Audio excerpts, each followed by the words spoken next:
Hi everyone, welcome to this week's episode of Build with Stakki. This week we have Valerie Bowden on, CEO of CRDLE. Very excited to have her on. There's a lot of hot topics around offshoring, outsourcing, managing remote teams, and Valerie will be able to talk through all of the issues, all the problems, how to resolve a lot of those for us. So Valerie, great to have you on the show. Good to see you. Thanks for having me here. I'm super excited. Excellent. Do you want to just give everyone a little bit of an insight into what CRDLE does? Sure. Yep, I'm the founder of CRDLE. It's a company that's been around for about 3.5 years, and we provide offshore team members to our clients, mostly in the sales and customer service and admin spaces. And the cool fact about us is that everybody we hire is actually based somewhere in Africa. I had backpacked across the continent, lived in Ethiopia for 8 years, and it's kind of part of our social impact. Yeah, I think that's such a cool story. Like, so did you always know that's what you were going to go into? Sort of like having left Ethiopia and Africa, or how did it come about? No, it's a really crazy turn of events. I went to school for social work. So I thought I would be like in the nonprofit charity space. And then as I was living on the continent, I just became so disgusted with that world because so many of the nonprofits I grew up hearing great things about, when you see them on the Yeah. ground, it's very disappointing.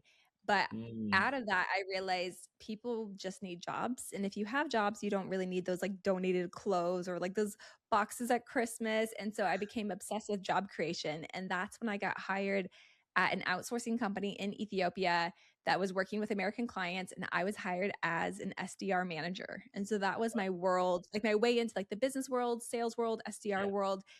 And I did that for about 3.5 years. And then I realized that these large companies in the US, like, Fortune 100 companies, they pay so horrifically to their Mm, offshore team members. They don't treat them right. They don't train them right. There ends up being like quality issues that customers face because of that. yeah. And so when I moved back to the US, I was 8 months pregnant and I thought, Wow. great time to start my own company, a little bit risky, Right. but it, it really paid off. And so yeah, that's when we were like, we can be a high quality offshore option and do that, and also realize that like the best place to hire from, in my opinion, is the African continent right now. Wow. Okay. Cool. Yeah. One of the things you kind of like alluded to in there, and I want to get into this, is like I think people have like certain preconceptions around outsourcing, probably as well Mhm. offshoring, right? And like we kind of when we've spoken before, you kind of mentioned like you have to help like people get over that PTSD experience they might have Mhm. had before. Like, how do you do that? How what would you say to Yeah. people who have had that previous experience? I think everybody, including myself, has had that experience where you get on a call and you can't hear the customer service agent, you can't understand them, or maybe you hired them and they ghosted you, and it's just been a really Mm, expensive and painful experience. So, the unfortunate part is that there are a lot of bad actors, I think, in the outsourcing space. It has like yeah, a really low barrier to entry. And so you get people who can talk like a really good game, but they don't actually provide any quality service reps, or they have some really bad yeah, ethics.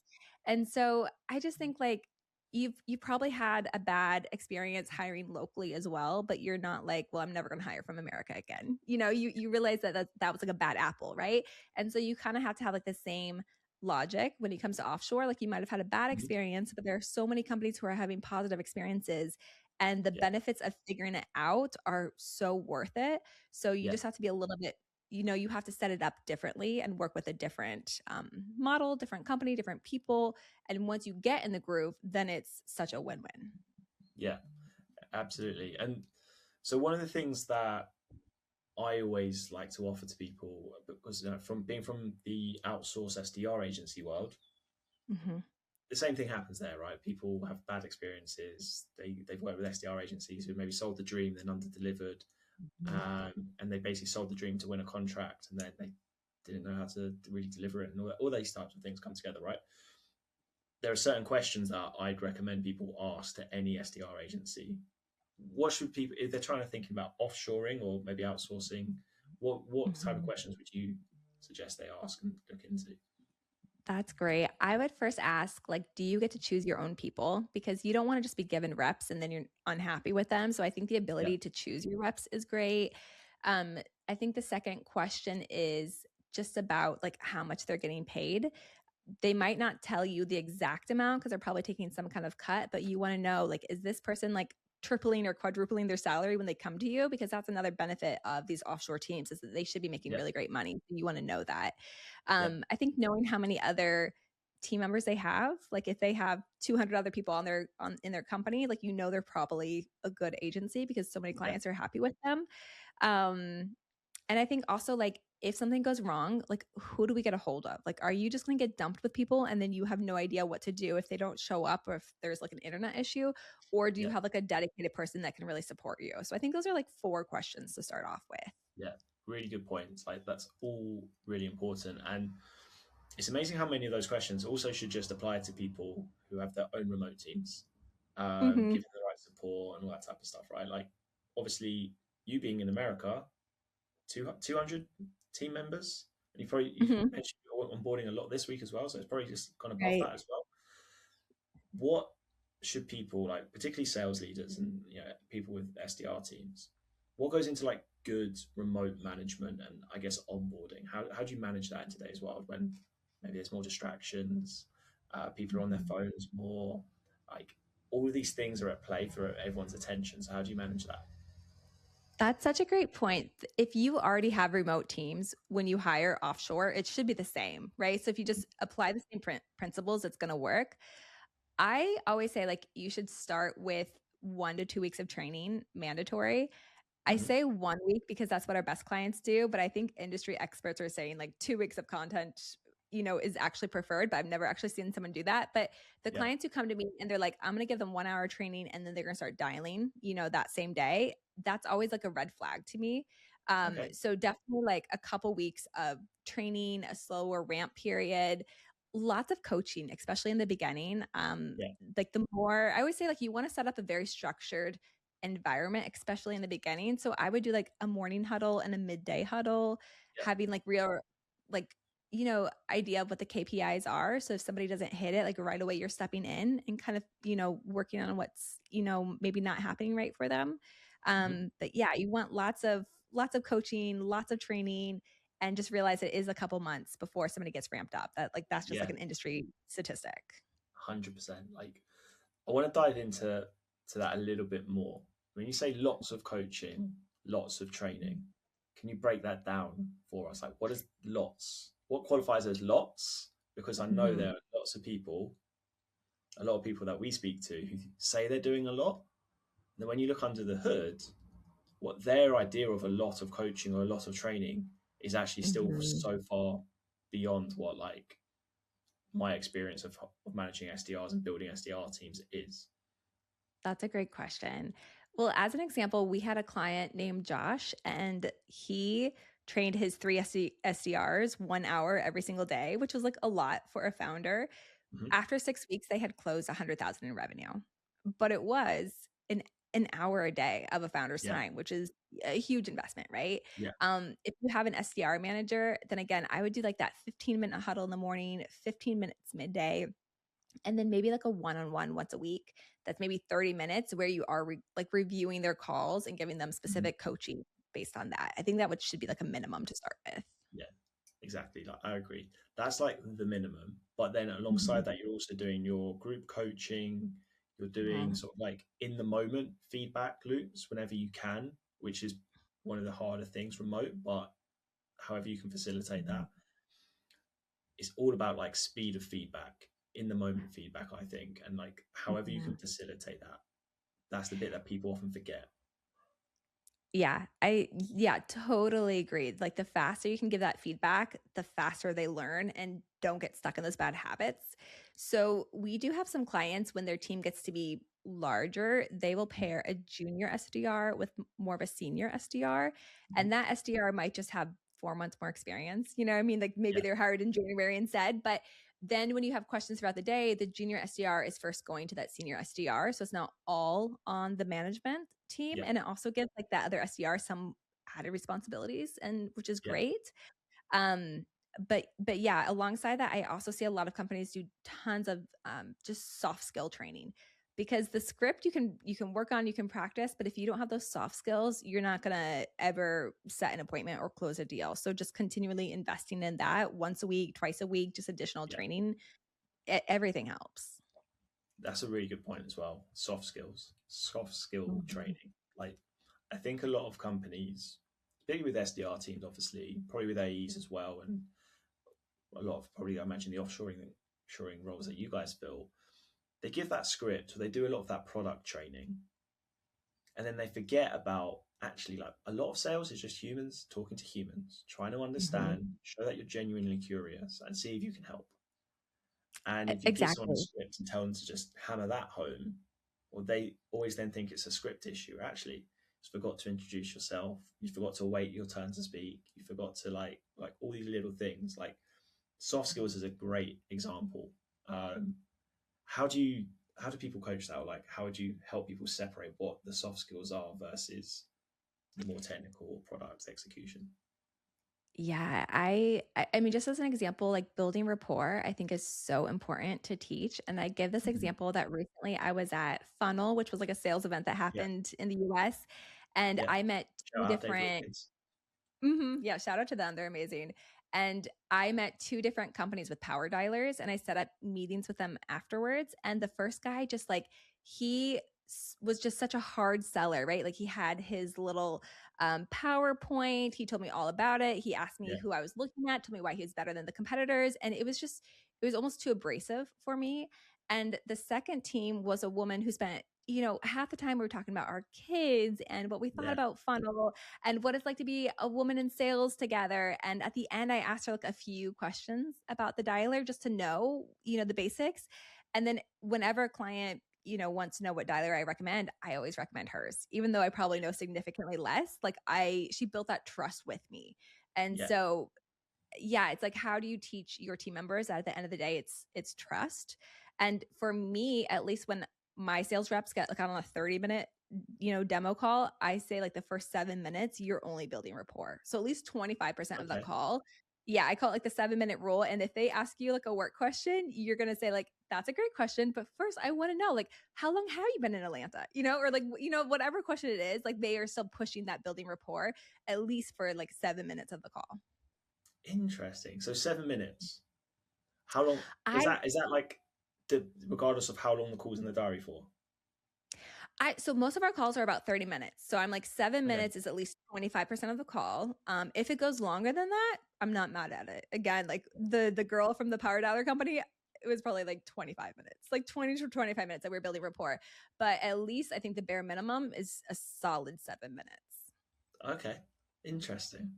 I would imagine there's a lot of salespeople who are thinking, "Huh, is that something I should try?" Because I've not heard that before. 7 minutes feels like a lot, but Mm-hmm. I definitely agree. Rapport is huge, and like trust building. And I think one of the things I was gonna say is that in that example of the two sellers, like, I think more and more the differentiating factors between like, a lot of the sales tech vendors is who can build trust quickest and who gives Mm-hmm. you like the best feeling as the buyer or customer, because we're all more educated on sales tech now. A lot of the tools do a lot of the same stuff. Mm-hmm. So it's who do you feel like you're going to get support from and has actually cares about your business more? Exactly. Like that's I think it comes down to, again, like you said, it's like that trust and building the relationship. So just as like another example, if there's like an SDR who's listening to this, that's like, well, how do I Yeah, build rapport in like a 2-minute, cold call? Yesterday I had a call with somebody and immediately he was just like, so, tell me like which, financial platform you guys are using and why you like it. And I was like, that's so abrasive. Like, yeah, that's such a big question to ask when I don't even yeah, know who you are. Are you really a real person? Or you're a spammer? Like, I have no idea. It was too much. So one question we've got from Selling Sarah, that's like where we stole it from, is like, hey, like, hey James, what I catch you in the middle of? And I love that because yeah, it helps you build rapport. So either like I'm doing my taxes and then the SDR is like, oh, taxes are the worst. Like I hate that, right? Or I'm walking my dog and the SDR is like, I love dogs. Like, what kind of dog do you have? What's his name? You know what I mean? Like, it's yeah. just like a question that quickly allows you to build rapport even within a cold call. And again, like we've seen that significantly help. That is a great example. Back in the Mhm. day, it used to be, and I think it was Gong or Cognizant. I can't remember who, but I'm going to throw this at. But it's definitely one of them. Showed that if you say "How have you been" at the start of a call, you've got like a massive chance of actually having a conversation. Like your Mhm. success for having a conversation increases. I could But see I'm that. immediately thinking it's actually probably damaging the potential for rapport and just confusing Mm. people off the bat, rather than your example, which I think genuinely works. For us, we've seen it to be really effective. So that's another one I would try out. But even if it's like, how have you been? I think it makes that person think that you know them. So they're still willing to open up a little bit. And I think Yeah, that, again, still opens the door to building rapport. But I think it can be confusing when you're like, I don't even know you. So, like, why you're yeah, asking, how have I been? yeah, yeah. Yeah. I think there's also, whilst we're on this topic, I think there's also a trend with cold calling that you just list the problems and you are, or Mhm. like, and you should start to ask questions before, where I would always actually say, like, introduce who you are, explain a little bit of what you do and why you called. Also mention the problems, yes, but give Yeah. the person like a clear understanding of what you were hoping to get out of it, ask for permission. And there's like this other end of the spectrum, which is like, I think in the example you gave, it's like, it's a bit abrasive. So what systems are you using? Why are you using those systems? Mhm. Who are you?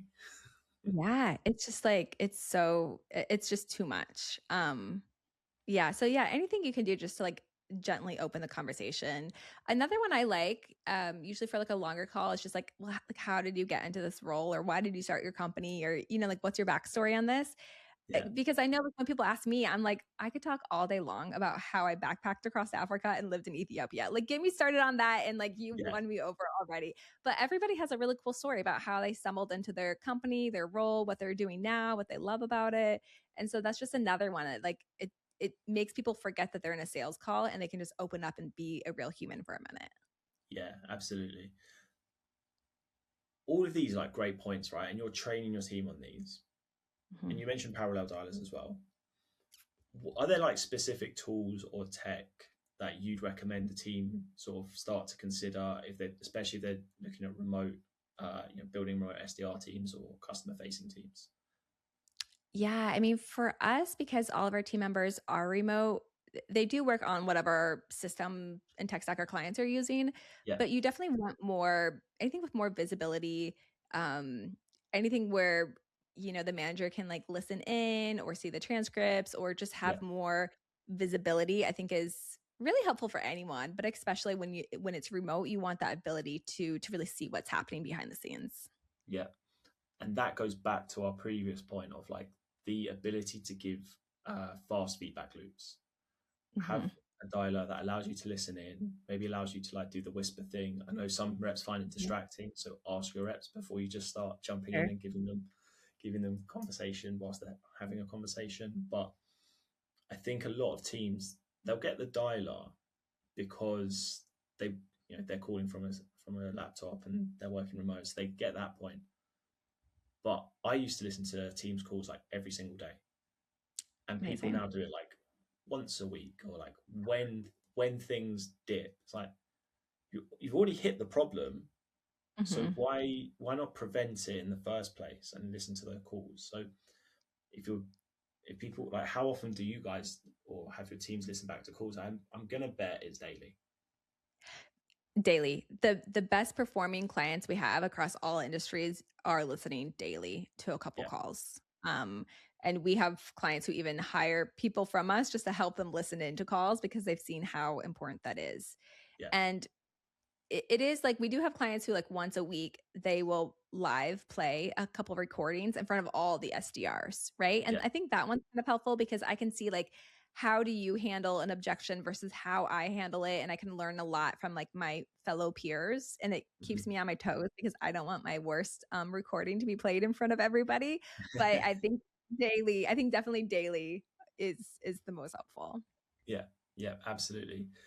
We kind of ended up like talking a lot here about training SDRs, and that got us into calling. Are your teams and like when you're offshoring, are you doing mostly cold calling? Are you also doing using email, LinkedIn, and stuff like that? Does it really depend client to client?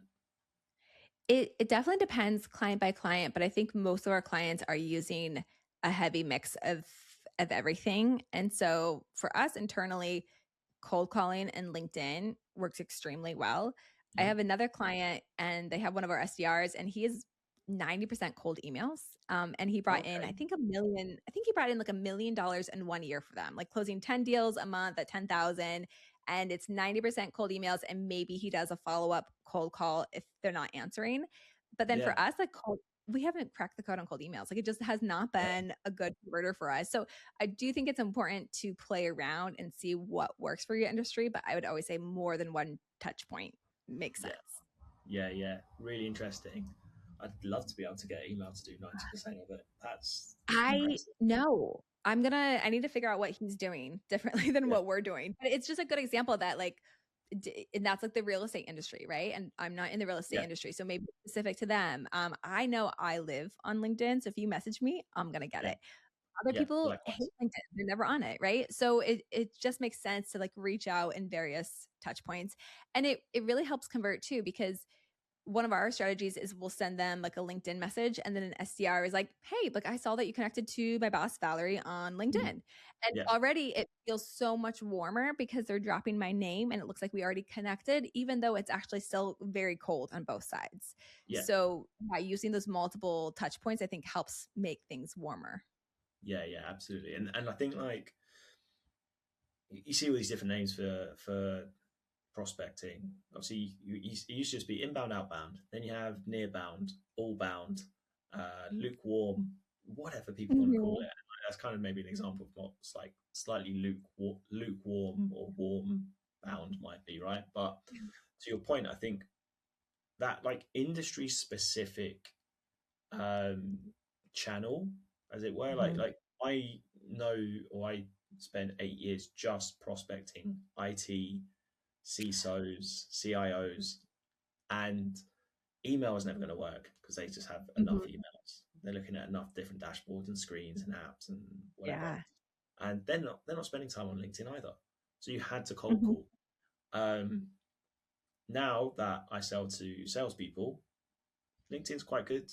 I can still Mhm. cold call, but like I say to most of the teams that we end up working with is like just because you're in sales and you see everyone else on LinkedIn saying LinkedIn's useful, it's probably not for your audience unless you're selling to salespeople or other SDRs. Mhm. Agreed. Yeah, Yeah, no, I totally agree with you. I think it's worth like if somebody wanted to like a takeaway from this, it would be try reaching out to your prospects in a different manner than you have been to see if something yeah, else works differently. I think that would be like the number one yeah. takeaway. And then I always say, I still think cold outreach is a volume game. And I know a lot of people disagree with me on there, but I would No, also say no, I like love increase that your point. volume. I think people disagree with me because they're saying with AI you can get a lot more personalization and it can be Mm, quality over quantity, and I think that's all wonderful and true, but most of our at least SDRs are doing 200 plus cold calls a day and getting great results. And then when I talk to other sales leaders, their SDRs are only doing 40 calls a day and it's not hitting enough appointments. So yeah, yeah, increase volume and try a different way to reach out to people. yeah. Great point. I think the volume thing became almost like uncool to say, or like people like who wants to say, yeah, the answer is make more calls. It's just not Mhm. attractive. It's not like sexy. And I've literally Yeah. I've said that to an agency recently. I looked at all of their metrics and maths. Said if I can find 1 extra hour in your best callers day, that solves the whole pipeline issue you've just outlined to me, Mhm. because I can see the connect rate. They basically need to make 100 dials, need to make 80 dials extra every week, and that will more than solve the increase in meetings that you're after. Showed them it, said, let me Yeah. just readjust the list like this. They didn't want to hear it. They didn't. We didn't want the answer to be dial more. I was like, well, Mhm. think of it like we're going to automate something that he doesn't even need to see. So he has an hour left. What do you want him to do with an extra hour every day? And like, it's become kind of unsexy to say like, the answer is sometimes do more volume, but you have to know Mhm. your metrics. works. And I don't think people, I think people have been misled by intent and then signals and all this mass email. Like, do you agree, or do you think there's maybe Yeah. something else at play? Oh, I 100% agree with you. It's like Smile and Dial has gotten like a really bad reputation. But if you know, you're right. I think you do need to have access to your data and know that. But Mhm. for me, I think it makes total sense. I think it just goes back to like we want the new shiny thing and we'd rather implement Yeah, some complicated AI agent and yeah, all of the tools, you kind of get lost in it. And it's like sometimes like the fundamentals are really just like what works, like kind of in fitness, like you eat healthy yeah, and you exercise, right? Like you don't have to do all of the crazy supplements and all of the craziness, right? Sometimes it's just like the fundamentals will get you there. And I think that's the yeah. same with your sales.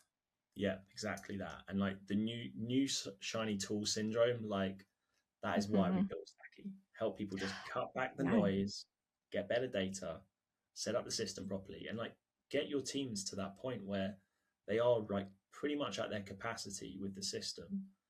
And then you can add some AI to see where you can get them an Mhm. extra 5 or 10%. But they need to have good skills and good coaching, to your earlier point, to Yeah. succeed. And that's what builds pipeline. 100%. That's like 80% of the effort right there. Exactly. So Mhm.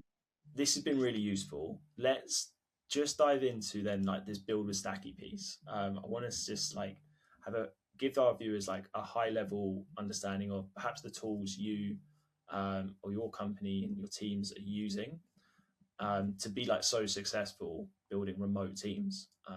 So if I go to our builder here, now obviously if there are tools that you're using that aren't on here, call them Mhm. out. But where are we starting? What's like the main CRM that you use? So currently we are actually using Monday, which we are Okay. so eager to get off of. Let it Okay. we started off with Monday because all of our other systems and projects were kind of on there, so it made sense, but it has not Yeah. been a great CRM for us.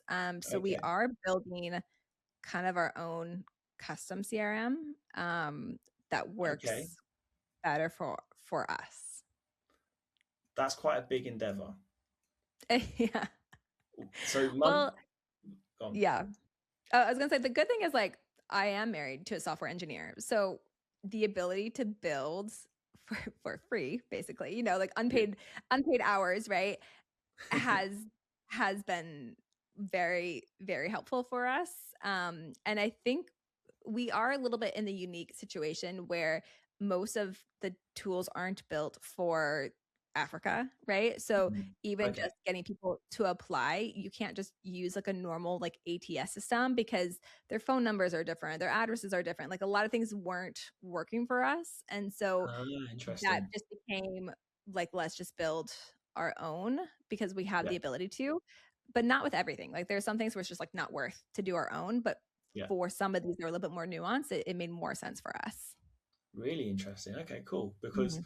yeah, Monday is really a project management system, and then Mhm. they create the CRM aspect to it. So it's not going to do. It's probably not going to be capable for all of like your unique needs with people across different countries in Africa and stuff, right? But Mhm. okay, so then custom CRM. How is that playing into then the tools that maybe the teams use, or you need to integrate with it? Yeah, it's been a little bit interesting, but for the most part, like we've been able to integrate with the other things we're using. So like in terms of how we list build, we use something called Mhm. Magnified 2, which we have a Okay. really cool partnership with. Yeah. And so they kind of do a lot of our LinkedIn outreach. It also has a dialer Mhm. that we put our SDRs on. And then anybody who's kind of converting from that then gets manually added into our own CRM system. So there is a little bit of manual effort there that we'd love to sort out. Okay, cool. So, but that sounds like a sort of an engagement, LinkedIn Mhm. stroke engagement platform with the dialer all in one, all wrapped up. Mhm. And that's to covers your main channels. Yeah. Yeah, but you Where are can do you? cold email outreach from it. It builds lists for us, so it kind of took over. Like we don't have to use Apollo Yeah. or anything like that. Mhm. Okay. Interesting. Sounds similar to like a Get Sales, which is probably like the version of those tools I recommend. Hmm. Good for LinkedIn, good email engagement and stuff as well. Yeah. So where are you getting the numbers from? Because are most you're prospecting into the US, so you need US mobile numbers, right? Where Hmm. what's the go to for you on data side? Yeah. So we still actually Magnify 2 will also provide the phone numbers for Okay, us. So we are then getting like the US based phone number. okay, and is Yeah. that We do have a weird tech stack compared to probably some other companies. not at all like there's this like proves kind of like supports, I guess, our point and why we built Stacky. Like there are so many tools out there, and everyone on LinkedIn is telling you this is the best one. Now it's this one. Now it's this one. Now it's this one. And what we often end up saying to people is that look, we can boil it down to these two or three in your situation. They're all kind of just as good as each other. This one's slightly better for this. This one's slightly better for this. But really, the one Hmm. that is best is the one that you like and your team like and are going to use. Hmm. And it's Yeah. probably a perfect example of that. 100%. We've mentioned two tools which we haven't got on here, but they're working for you and they're building you good pipeline, helping you expand the teams all the time. So it doesn't matter that. Yeah. Yeah. No, I agree. Like you have to have something that your teams want to use. I remember like back in the day at a different company, we used Salesforce and like everyone hated it. Like it was just too cumbersome, right? And Yeah, so even though it might be the best one out there, it was not the best fit for us. yeah, So yeah, it definitely makes sense. And I would say because we are a company that's like 3.5 years old, our tech stack is different because we've been so focused on launching product fit, ramping up. We went from 0 to 200 people so quickly. So now we're at the place where it's like, okay, now we are established. Now we have yeah, like that stability. Now we know what we're doing, but we never really paid much attention to stacks like tech stack. And so now we're mhm, going back and being like, some of this is very like cumbersome. Like we do need to get off some Google Sheets and have yeah, something like that. So I think we're definitely in that place where we are exploring like a better mhm, tech stack now. But in the beginning, it was just like a survivor. Like let's just see if this works. And thank yeah, God we are working really well. But now it's a time to like go back into it. So it just depends, I think, on your stage of company too. absolutely. So custom CRM, obviously you had Monday, but now building a custom one. You've got Magnify. You mentioned you're kind of now reviewing the stack. What else are you looking at or considering? That's a great question. I think maybe we'll have to talk to you after this. I mean, some of it's getting rolled into our custom kind of software, like we're able to kind of expand it. Hmm. Um, it's yeah, it's a little bit different for. I mean, we had a massive issue with our invoicing platform. We were on QuickBooks, and it just kind of Yeah. stopped working for us. We had to move over to Ignition super super quickly, which I think is for any small business struggling with QuickBooks. That was like a really good fit for us. Okay. Um, yeah, but yeah, yeah, it's so funny. Like now that I see this, I'm like, we should really pay more attention to our tech stack. Like there's so many options we haven't even tried exploring. Well, we can always offer advice, right? But what you've essentially shown here is like to get to what you say. How big's the team now? 200, 200 plus. Hmm. Yep. To do that, grow to that number in 3 years. You don't need to overcomplicate it, which we see Hmm. every company doing at the moment. You need good fundamentals, good coaching, good culture, trust in the team, and like I'm going to reiterate the coaching and training point because that is what builds the foundations and like gets people Hmm. consistently prospecting, testing the message, talking to enough people. And that seems like you built a really good baseline across the team. Yeah, exactly. I had a mentor who used to tell me like you can get to seven figures pretty easily with like no no good systems or organization.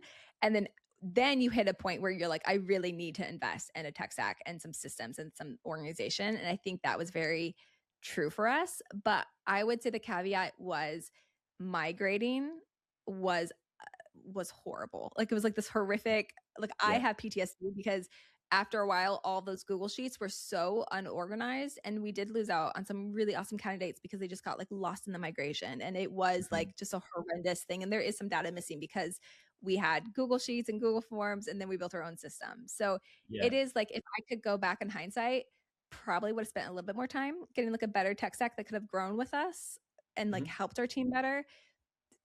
I think it also goes back to like what the strength of the founder is. And I'm like, I love sales and marketing, and like this tech stack, not for me. But now you Yeah. realize like we've lost some really great people in the process. And so yeah, it's definitely, I think if there's early founders out there, I would pay more attention than I did. Because yeah, migration is hard. Migrating a CRM is one of the most like horrible things a company will probably ever do. Well, maybe not the most horrible things, but one of the most like difficult. No one wants to do it. It's Hmm. consuming, and like a lot of downstream things that impact revenue can happen because of it. Hmm. Yeah. So like maybe I'd say in this case I'd suggested, yeah, and I'd suggest to most people start with a decent CRM that you feel Hmm. like you can grow with or can grow with you. Maybe like a Pipe Drive or a HubSpot. Hmm. But you don't need, like to your point, you don't need 15 different shiny tools. Hmm. You need Yeah. good foundations, and that's what builds pipeline and grows a team and a business. Yeah, agreed. Like another takeaway. Just yeah, start off with something that works. Don't overcomplicate it, and then later on, especially because once you are further along, you'll know more what you need. But I do see a lot of people get so lost in the tech stack that they forget like to actually do the work. Mm, Like you can get so caught up in having the best thing that's like actually just pick up the phone and make those calls. Like you know what I yeah, mean? So it is kind of it's a balance. yeah. People are measuring, and this is where like I guess this like sales industrial complex has kind of like embedded all these activities and all this busy activity. Like no one wants to be the busy fool, but often you don't realize that you are a busy fool until it's already impacted things, and you're like, you have to strip it all back. And like we've Mhm. gone through this ourselves. I said to my colleague, just want you to learn Clay and Claude. Just want you to learn all the AI tools. Like I can cover and hold the bit, do all the business stuff, and at the moment, just take 2 weeks just to learn them, because when we're like talking about sales tech, more people are just asking us about them straight at the start of every single conversation. Like we need to be able to hold that conversation and give the right direction. And he kind of did that whole thing of, cool, I can do all of this stuff. And I was like, well, let's now we've learned those are the possibilities. I only want you to do. It helps us speak to more people, or it helps like our audience see the right content from us. Just do those two things. And I think it's where people are going wrong, right? Just focus on the Yeah. foundations. I think that's so Are cool that you? you give your team time just to research AI. I felt like we had to, given the business we're in. I think if I had it my way, Mhm. everyone would just cold call all the time, and that'd be it. But Yeah, same. given we're advising on sales tech, we need people who have all those sorts of skills, right? So now we can offer Mhm. a full sort of AI, CRM, cold calling, engagement. Like we can offer advice on all of those areas of tech, and then tie it all Mhm. together. Like a simple setup. So your SDRs or your AEs only have to look at the stuff that helps them talk to more prospects and customers. Everything else can Mhm. work in the background. But and this is where I think you've done a great job. Your team only need to use one or two tools. That's it. And then they Mhm. can get back to prospecting or marketing or whatever their role is, right? It's yeah, it's definitely we try and keep things simple. And actually now that we talk about this, I'm like, wait, we do have a more. Like I was just thinking about how we added uh just as an example of like remote teams, going back to what we were talking about earlier, I Yeah. realized like two of our account managers, we got feedback from one client about one of them.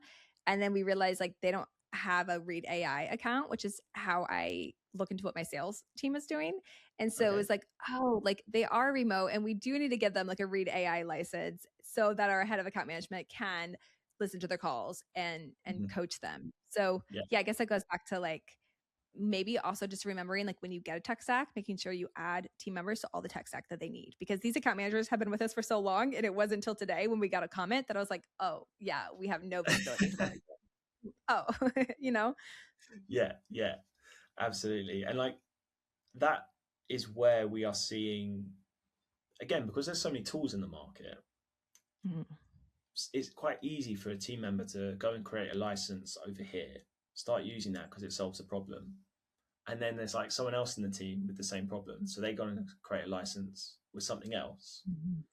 and then meanwhile, like leadership are like, we're going to go down this route, and then oh wait, hang on, now we've all kind of using a couple of different tools or a couple of different processes here. Mhm. So yeah, having a good process for like picking the right tech and like what that rollout process is, who's going to need access to it, so that you're not just adding things and then underutilizing them, because Mhm. that's what creates further shiny tool syndrome. It's like, well, you're not using the first tools properly or like to their fullest extent, so you now think you have to buy Mhm. another one to solve it. Yeah, exactly. That makes so much sense to me. Like that resonates. Focus on utilization before adopting new things, and Mhm. do really good coaching and training, and that can get people so much further. So much further. Yeah, 100% agree. Excellent. Valerie, been great speaking to you. Really appreciate all your insights. And I'm sure like our audience will find like, I guess maybe like a lot of confidence in that you can do really well and build a big team and a really successful business without all the sales tech noise that everybody on LinkedIn and people's inboxes are just flooded with these days.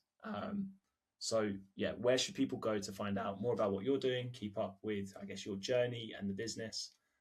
Where's best? Yeah. Well, you can always go to our website, which is cradle.com, spelled a little bit funky. So it's CRDLE. It's like cradle without the A. But if you go there, you can also just see some cool videos. So if you're like, wow, like I didn't know there were SDRs in Ethiopia, like you can see a really cool video of like some food and coffee that will make you even want to travel there. Or if not, I am on LinkedIn. Like I live there. So Valerie Bowden on LinkedIn. And I'm always putting out free tips on how to onboard, how to integrate, SDR tips, all of that stuff. So it's just like a good free resource for you. Excellent. Absolute pleasure speaking to you and having you on the show. Everybody, if you can please like and subscribe, it really helps us grow and get great guests like Valerie. And we will see you on the next one. Thanks very much.